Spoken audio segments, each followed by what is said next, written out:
Muy buenas amigos míos, ¿cómo han estado? Mi nombre es Enrique Zuleta y sean bienvenidos una vez más a mi canal Quique Te Enseña. En esta ocasión les traigo un nuevo video en el que vamos a inaugurar una nueva sección del canal. Me encuentro bastante feliz de poder anunciarles que en el canal vamos a incorporar ya el estudio de lo que sería la mecánica de fluidos. Para empezar con el estudio de la mecánica de fluidos, sin embargo, tenemos que empezarnos y remontarnos a un concepto que si bien es bastante sencillo, pero es súper fundamental al momento de poder describir el comportamiento de todo fluido. Me refiero al concepto de presión. La presión, como ustedes saben, se encuentra presente en todo tipo de fluido. Desde el simple objeto de un globo que se encuentra inflado con helio hasta igualmente estructuras de hormigón bastante enormes como ser presas, ¿no? Entonces nosotros vamos a poder ver este concepto de presión a lo largo de todo tipo de estructuras en la ingeniería civil. Podemos empezar diciendo entonces que la presión es simplemente la cantidad de fuerza ejercida por unidad de área. Vamos a redactar la expresión de este enunciado diciendo que la presión sería justamente esto, fuerza dividido entre el área. Probablemente la presión podríamos compararla con su homólogo de esfuerzo normal en lo que serían los objetos tipo sólidos, ¿no? Entonces, al igual que en el esfuerzo normal, nosotros podemos decir que la presión simplemente estará expresada en las siguientes unidades. Por ejemplo, en el sistema internacional nosotros manejaríamos una fuerza de newtons dividido entre un área de metros cuadrados, lo cual obviamente estaría dado por la unidad de Pascal.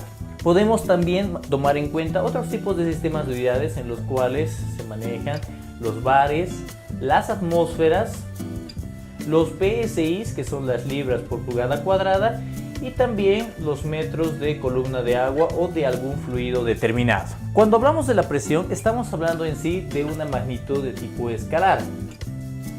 Como toda magnitud de tipo escalar, en realidad va a tener una determinada magnitud. Sin embargo, en lo que se refiere a la dirección, nosotros vamos a poder observar que en realidad en un punto de fluido, la dirección de la presión se va disparando hacia todas las direcciones, hacia la izquierda, derecha, arriba y abajo, ¿no? Y lo peculiar de la dirección es de que en todas las direcciones la magnitud va a ser la misma, ¿no? Entonces, ese es uno de los primeros conceptos que nosotros tenemos que entender con respecto a la presión, y para poder entenderlo a plenitud vamos a proceder a demostrarlo. Para la demostración de este concepto, nosotros vamos a partir del análisis de un elemento de tipo cuña. Este elemento de tipo cuña va a estar referenciado de acuerdo a estos ejes, un eje X y un eje, digamos que Z. Este elemento cuña tendrá esta formita, que obviamente se entiende que va a tener dimensiones bastante pequeñas. Esas dimensiones bastante pequeñas estarán dadas por, en esta cara, una dimensión igual a delta X, en esta cara una dimensión de delta Z y en esta cara una dimensión de delta L. Una vez que nosotros conocemos cuáles sean las dimensiones de esta cuñita, tenemos que proceder a analizar cuáles serían también las cargas que se están efectuando sobre esta. Nosotros sabremos por un lado de que esta cuñita va a tener un determinado peso que va a ir siempre hacia la parte inferior de nuestro elemento. Luego de eso también tendremos una fuerza ocasionada por la presión que nosotros tenemos en esta cara. Esta fuerza en sí va a ser igual a la presión que se genera en nuestro eje Z multiplicado por el área que nosotros tendríamos en esta carita. Tomando en cuenta un espesor constante, podríamos decir que esta área sería igual a delta X multiplicado por su espesor, su profundidad, que sería delta Y. Lo mismo puedo realizar el análisis en cuanto a esta cara. Podemos decir que en esta cara dispondríamos de una fuercita cuya intensidad sería igual a nuestra presión en el eje X multiplicado por esta área que dispondremos acá, sería delta Z multiplicado una vez más por su espesor delta Y.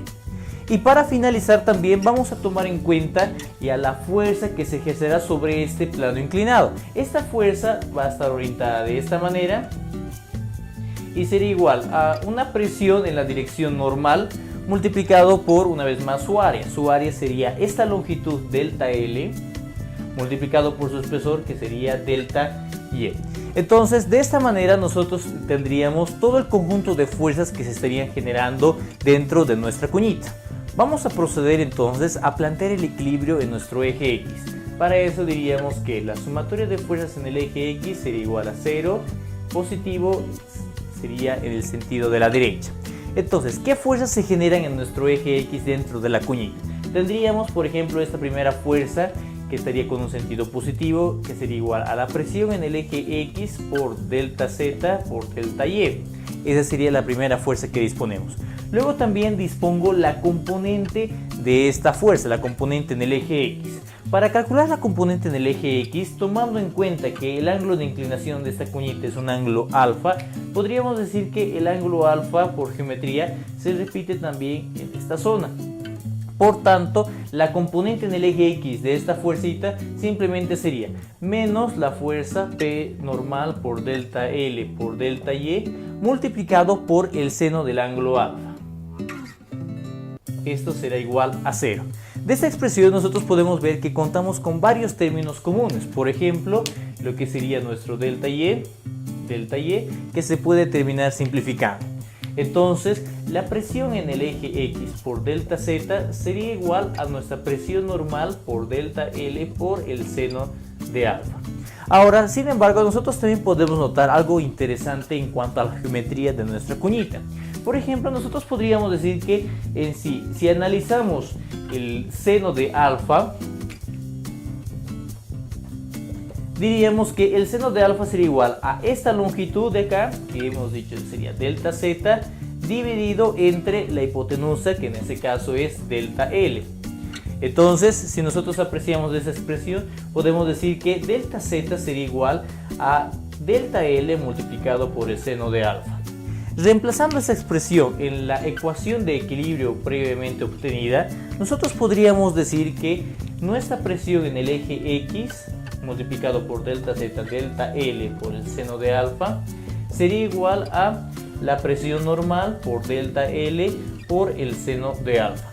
De donde podemos apreciar justamente que tenemos bastantes términos comunes como delta L y seno de alfa, seno de alfa. De ahí que nosotros estaríamos encontrando que la presión en el eje X sería igual a la presión en el eje normal.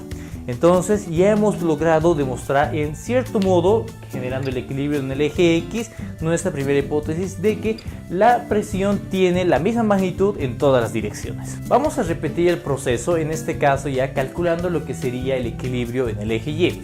Para eso diríamos que sumatoria de fuerzas en el eje Y debe ser igual a 0. Vamos a asumirnos un sentido positivo, positivo hacia arriba, y las fuerzas que estarían involucradas entonces en este cómputo serían las siguientes. Tendríamos por un lado la componente vertical de nuestra presión normal. Esa componente iría en sentido negativo y sería igual a la presión normal por delta Y, por delta L, por delta Y multiplicado por el coseno de alfa. Luego también tenemos el valor del peso, la fuerza que va hacia abajo con un signo negativo menos el peso, y para finalizar contamos con nuestra presión en el eje Z. Esta presión que irá con signo positivo más la presión en Z multiplicado por delta X por delta Y, esto tendrá que darnos igual a 0. Previamente podemos ir calculando a qué sería igual este peso. El peso de esta cuñita podríamos decir que será igual al peso específico de la sustancia multiplicado por el volumen que ocupa la cuña. Entonces nosotros diríamos que el peso específico sería igual al volumen, un medio del área de la sección transversal, que en este caso sería delta X por delta Z, multiplicado por su espesor. El espesor de la cuñita habíamos dicho que sería igual a delta Y. Entonces vamos a reemplazar esa expresión en nuestra ecuación de equilibrio de tal manera que obtenemos lo siguiente: menos la presión normal por delta L por delta Y multiplicado por el coseno de alfa, menos la presión que es peso específico por un medio de delta X, delta Z, delta Y, más la presión en Z por delta X por delta Y sería igual a 0. Trabajando esa expresión entonces conseguiríamos que menos la presión normal por delta L por el coseno de alfa menos el peso específico por un medio de delta X por delta Z más la presión en Z por delta X sería igual a 0. Sin embargo, nosotros habíamos empezado nuestro análisis indicando que nuestra cuñita era de un tamaño bastante pequeño, ¿no? Donde cada una de las dimensiones delta X, delta Y y delta Z estarían tendiendo a 0. Por tanto, si nosotros nos fijamos, aquí disponemos la expresión del peso que está en función del producto de dos términos bastante pequeños, delta X y delta Z. Al ser estos términos bastante pequeños, su producto será aún mucho más pequeño, ¿no? Por tanto, podríamos indicar que este término se puede despreciar o considerar igual a 0.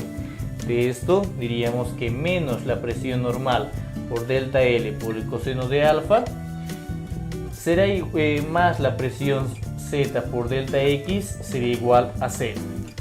Ya habíamos visto anteriormente que podemos generar una expresión que relacione nuestro delta X con el delta L. En sí, delta L por el coseno de alfa, viendo nuestro triangulito, sería simplemente igual a delta X. Entonces esos dos términos podrían simplemente simplificarse, y para finalizar concluiríamos que la presión en un eje normal sería igual también a nuestra dirección a la presión en la dirección en el eje Z. De esas dos expresiones que nosotros hemos logrado determinar, concluiríamos que la presión en el eje X será igual a la presión en el eje Z y sería igual a la presión en un eje ya de tipo general en una dirección normal. Con lo cual nuestra hipótesis con la que empezamos este video ha sido totalmente demostrada.